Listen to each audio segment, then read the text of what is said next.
kepada orang beriman sebenarnya maksudnya.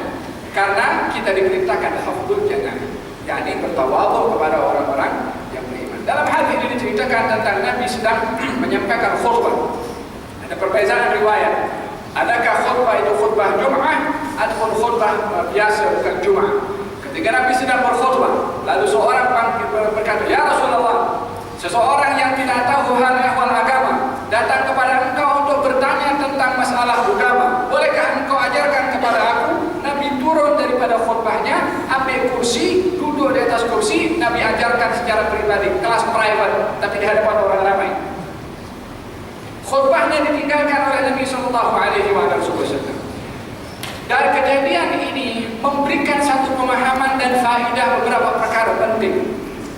Yang pertama, orang yang berilmu, yang tahu akan jawaban satu soalan yang ditanyakan oleh orang yang memerlukan kepada jawaban, tidak menunda-nunda untuk memberikan jawaban. Tunggu aku nak cakap, telefon dulu dah habis, nanti aku bagi jawaban kepada engkau. Kalau soalan itu berkaitan dengan masalah agama, tak ada yang lebih penting daripada agama, kecuali sedang kita sibuk dengan perkara agama yang lebih penting daripada soalan itu. Baginda Rasulullah tengah menyampaikan khutbah, dan khutbah ini isinya adalah agama, tapi Nabi berhadapan dengan orang-orang yang sudah beriman. Seorang je yang datang kepada Nabi itu yang tak tahu hal ehwal agama, ini yang diberikan prioriti oleh Nabi. Nabi turun daripada khutbah, dijawab oleh Nabi SAW. Karena Nabi ingin memberikan jawaban sesuai dengan soalan yang ditanya oleh orang itu kepada baginda Rasulullah SAW. Dalam hal ini adalah pelajaran yang perlu kita ambil adalah jangan menunda-nunda untuk memberikan jawaban kepada orang yang memerlukan kepada jawaban, khususnya berkaitan dengan masalah agama, termasuk orang yang dia ingin memeluk kepada agama Islam. Esok saja nanti nak tunggu Ustaz si fulan datang masuk Islam dengan Ustaz si fulan. Kalau panjang umur sampai esok. Kalau malam ini Israel datang, jangan menunda kebaikan. Kalau jumpa dengan siapa saja kawan ke nak memeluk kepada agama Islam, tunggu aku nak telefon Ustaz si fulan dulu biar dia Islamkan. Suruh ucap dulu esok buat balik tak apa. Karena baginda Rasulullah dalam masalah hal ehwal agama, tengah khutbah pun Nabi turun. Lepas selesai, Nabi nanya balik ambil khutbah, sambung balik itu khutbah. Faham tak? Ini yang pertama. Yang kedua, sifat tawadhu Nabi SAW. Nabi tidak mengatakan, kamu tak tahu ke aku siapa tengah berkhutbah ni? Tak ada masa lain ke nak tanya? Nabi turun. Dan Nabi duduk di hadapan orang ramai. Supaya apa? Ya insan, ya alim, ya ustaz, ya syekh, ya siapa saja yang punya ilmu, bila mana ada orang bertanya kepada kamu tentang satu soalan yang berkaitan dengan masalah agama, sementara kamu sedang sibuk untuk mengajar, jangan tergores perasaan dengan menilai orang itu tak sopan bertanya, karena orang yang lebih baik daripada kita turun daripada khutbah untuk jawab soalan satu orang. Tawadhu Nabi Muhammad SAW. Faham tu? Ini adalah faedah yang kedua. Faedah yang ketiga adalah mengajarkan kepada para sahabat bagaimana sepatutnya melayan kepada orang-orang yang memerlukan layanan. Menjadi pembahasan antara ulama, adakah khutbah itu khutbah Jumat atau bukan? Sebahagian mengatakan khutbah Jumat, sebahagian mengatakan bukan. Kalau bukan khutbah Jumat, memang tak ada masalah. Khutbah itu akan terputus, sebelum sambung balik, tak jadi masalah. Pasal khutbahnya bukan khutbah Jumat. Tapi kalau khutbah Jumat macam mana? Sementara dalam khutbah itu ada istilahnya al-muwalah, yakni berterusan antara khutbah yang pertama dengan khutbah yang kedua. Sementara ini Nabi turun daripada khutbah, kemudian layan orang itu pas naik balik, sambung balik khutbah Nabi Muhammad SAW. Lihat dahulu orang kalau berkhutbah Jumat itu yang di bawah standby, khatib standby. Bila mana apa-apa berlaku pada khatib yang khutbah pengsan ke, pada apa jadi kepada khatib itu khatib yang standby di bawah terus naik sambung terus. Tak payah khutbah daripada awal, kecuali kalau dah lama. Dia kena start daripada awal karena khutbah mesti ada al-muwala. Tapi dalam hal ini baginda Rasulullah berkhutbah, bila mana mengatakan khutbah itu adalah khutbah Jumat, walaupun lebih hampir khutbah itu bukan khutbah Jumat, kerana Nabi akan menyambung khutbah Jumatnya. Bila mana dikatakan khutbah Jumat, oleh kerana perkara itu adalah teramat mendesak, dan di dalam usul fiqh tentang perkara yang penting dan yang lebih penting diutamakan yang lebih penting, karena melihat orang ini teramat memerlukan kepada jawaban berkaitan dengan masalah hukum hakam agama yang menjadi sebab keselamatan kepada orang itu, maka Nabi dahulukan yang lebih penting, lalu Nabi sambung khutbahnya balik. Seperti mana juga Sayyidina Umar bin Khattab setengah menyampaikan khutbah Jumat dan melihat kepada orang yang datang hadir Jumat tapi belum mandi, maka Sayyidina Umar menegurnya kepada orang tersebut agar supaya mandi, dan seorang yang lain duduk tidak sholat tahiyatul masjid ditegur agar supaya melakukan sholat tahiyatul masjid. Ini di luar daripada isi kandungan khutbah yang disampaikan. Maka dalam hal ini dilihat apa yang berlaku ketika itu karena masalah yang mustahab, maka mesti dilakukan oleh khatib tersebut. Berapa? وعن أنس رضي الله عنه أن رسول الله صلى الله عليه وسلم كان إذا أكل طعاما لئم أصابعه ثلاثا وقال إذا سقطت لقمة أحدكم فليمن عنها أذى وليأكلها ولا يدعها للشيطان، وأمر أن يسأل قسمة القدم فإنكم لا تدعون في أي طعامكم البركة. رواه Muslim. Dari Anas radhiyallahu anhu bahwasanya Rasulullah sallallahu alaihi wasallam makan dengan 3 jari dan bersabda, jika diatur suapan orang hendaklah diambil dan bersihkan kotorannya, kemudian hendaklah dimakannya dan jangan dibiarkan dimakan syaitan. Juga Rasulullah SAW menyuruh membersihkan makanan yang ada di piring atau pinggan dengan sabdanya, kamu tidak tahu di manakah makanan itu yang ada berkat. Hadis riwayat Muslim. Sifat tawadhu pun juga mesti dilakukan ketika seseorang berhadapan dengan makanan. Bukan hanya kepada manusia sahaja, tapi berhadapan dengan makanan perlu untuk bersifat tawadhu, yakni menghargai kepada makanan tersebut. Baginda Rasulullah bila mana selesai makan maka akan membersihkan sisa makanan yang ada pada 3 jari Nabi SAW. Jari telunjuk dan juga jari tengah. Nabi akan memulai membersihkan sisa makanan pada jari itu bermula daripada jari tengahnya, kemudian jari telunjuk, kemudian ibu jari dibersihkan. Apa tujuannya? Karena satu, tidak ingin mempunyai sifat membazir walaupun satu butir nasi.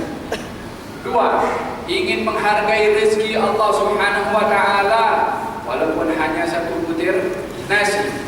Yang ketiga adalah mungkin saja pada sisa nasi itu yang ada pada tangan, di situ diletakkan keberkatan oleh Allah Subhanahu wa taala, karena setiap makanan itu adalah rezeki dan Allah simpan berkat yang kita tak tahu di mana keberkatan yang ada pada makanan. Mungkin dalam pinggan yang diletakkan makanan tersebut, mungkin yang ada dalam pinggan itu pindah ke tangan kita, dan kalau kita cuci, barakah yang ada dalam tangan itu tidak kita buang seperti itu. Sementara yang kita cari ketika makan adalah keberkatan pada makanan. Yang keempat adalah kalau kita buang makanan tersebut tanpa dibersihkan, mungkin saja makanan itu adalah menjadi santapan kepada syaitan. Syaitan kita bagi makan sampai gemuk, dan dia akan kacau kita, istri kita, anak kita, sahabat kita. Kita yang benar itu syaitan dengan makanan yang kita bagi kepada mereka, dengan kita tidak melakukan adab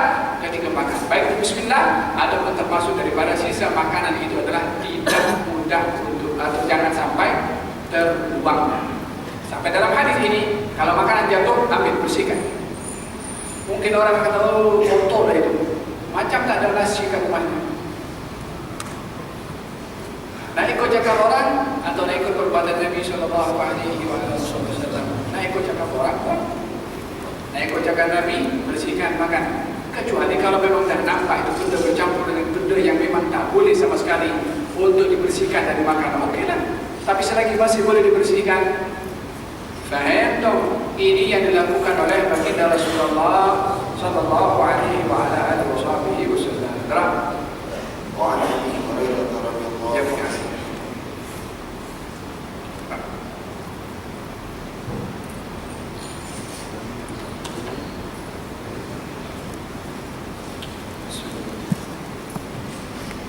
dalam syarah hadis Jibril muka surat 34 bab keturunan Nabi sallallahu alaihi wasallam serta nama-nama baginda. Baginda penghulu, insan yang sempurna, pembuka bagi segala yang tertutup dan penutup sekalian Nabi.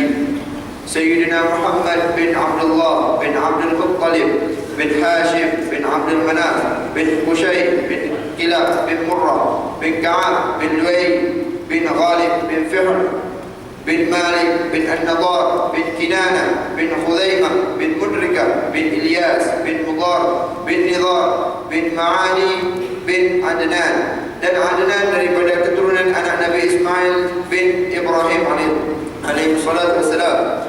Bunda baginda sallallahu alaihi wasallam Aminah binti Wahab, Aminah binti Wahab bin Abdul Manaf bin Zuhra bin Kilab bin Murrah sehingga akhir silsilah keturunan ayah baginda yang telah disebutkan.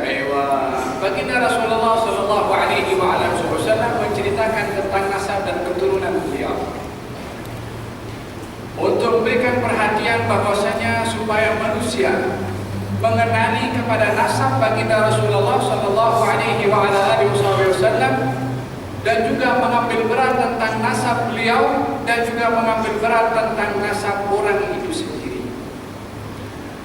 Nabi bersabda dalam hadis, kenalilah nasab kamu yang kamu boleh untuk bersilaturahim dengan orang yang mempunyai hubung kerabat melalui nasab yang kamu tahu. Ini berkaitan dengan nasab kita. Kenalilah nasab kamu untuk kamu dapat bersilaturahim, supaya penting kita bersilaturahim yang tidak mungkin terjadi kecuali melalui nasab. Tapi nasab Nabi Sallallahu Alaihi Wasallam yang Nabi sendiri memberitahukan nasabnya sampai kepada Adnan. Untuk apa? Supaya kita kenal selok-belok Nabi Muhammad Sallallahu Alaihi Wasallam termasuk daripada keturunannya. Tak kenal maka tak sayang. Kita mesti kenal Rasulullah, nasabnya, nama-nama Nabi selain Muhammad ataupun Ahmad yang disebutkan sendiri oleh Nabi Sallallahu Alaihi Wasallam. Dalam nasab ini diceritakan oleh baginda Rasulullah, nasabnya adalah Muhammad bin Abdullah bin Abdul Muttalib bin Hashim bin Abdi Manaf bin Qusay bin Hakim bin Murrah bin Ka'ab bin Luay bin Ghalib bin Fihr bin Malik bin Kinana bin Khuzaimah bin Mudrika bin Nizar bin Ma'ani bin Adnan. Mesti dihafal, mesti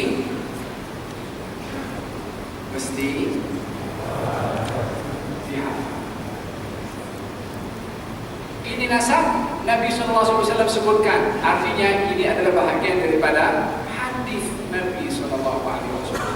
Dan setiap nama pada nama ini nama baginda Rasulullah daripada datuk dan keturunannya adalah mempunyai sejarah tersendiri yang diceritakan di dalam sirah Nabi Muhammad Sallallahu Alaihi Wasallam. Dan ada sebab-sebab kenapa diberi nama Mudar, kenapa diberi nama Kinana. Kata baginda Rasulullah Sallallahu Alaihi Wasallam, Inna Allah astafa Kinana min waladi Ismail. Allah memilih seorang bernama Kinana daripada keturunan Ismail. Wastafa Hashiman min Kinana. Dan Allah memilih orang bernama Hashim daripada keturunan Kinana. Wastafani min Bani Hashim. Dan Allah pilih aku daripada keturunan Bani Hashim. Faham tu? Kita akan dengar lebih panjang lagi berkenaan dengan nasab dan keturunan Rasulullah SAW pada kelas akan datang. Saya ingin mengambil peluang pada hari ini seorang pendakwah datang daripada Hadramaut dan Habib Alwi. Saya terus datang daripada Syekh untuk berdakwah dan kita mendengarkan sepatah dua daripada beliau sebelum kita akhiri majlis.